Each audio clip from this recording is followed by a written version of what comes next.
malụ na aka na-eji mmadụ ebili ego. A na-eji mmadụ wee bili ego, welu nwaanyị wee bili ego.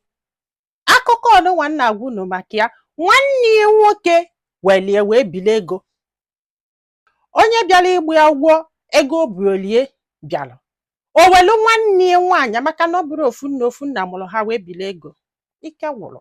Akwa ifere ihe a na-akpọ poliga, in fact, ihe a bụ one of the worst thing ga-eme onye ọbụla zuru oke. Unu ama na nwanne welu nwanne ya wee bili ego, nya 2 mothers 1 father.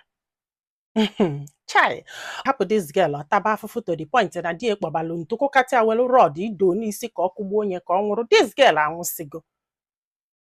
Chụpụ ya na ụmụaka na-anọ kpọta nwoke na-akpọ nwoke ntu n'iru ụmụaka.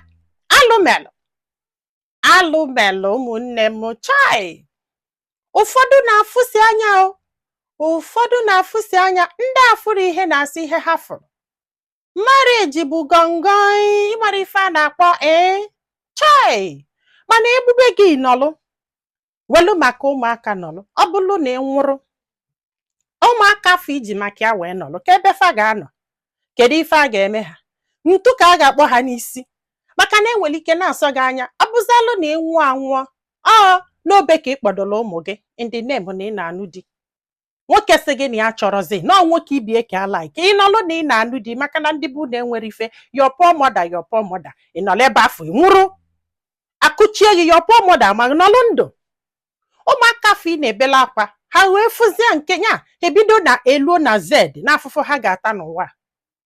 Isi na iji maka ụmụaka, na iji maka ụmụaka. So I don't know, but o nwere ihe ị ga-agwagide bụ nsị gị nọlụ ma egbube go maka na ị na-anụ di, maka na ndị bụ na enwere ego, maka na gịnị mere, maka malụ na onye ọbụla succeed n'ụwa bụ struggle ka o ji wee succeed ye. O nwere onye a na-anọgide kọchalụnye, even ndị a na-anọgide kọchalụnye, they don't succeed. Fa ga-elibi elisi enye maka na fa mara ka esi kpati ya.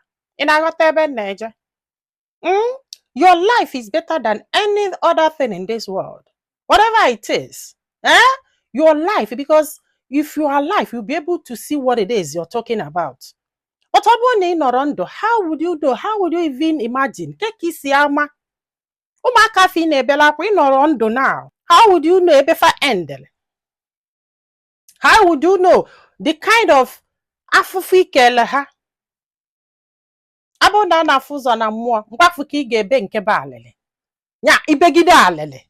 Ị ga na ebe that onwekwa onye ga-afụ anya mmiri gị. Who we know? Nwere onye ga-amanụ. Akwi na aghọta ebe na-eje. So gbala ọgwụ gị ṅụọ. Mela ọsọ. Nwoke sị gị na ya ga-egbu gị na ya chọrọzi. Live! Na be mmadụ ka esi pụta, isire n'ọfịa wee pụta. Nwere m ife na-eme unu. Ike gwụrụ. Ọ gwụsịkwa nọ ka ọra m n'ọnụ. Ndị be anyị.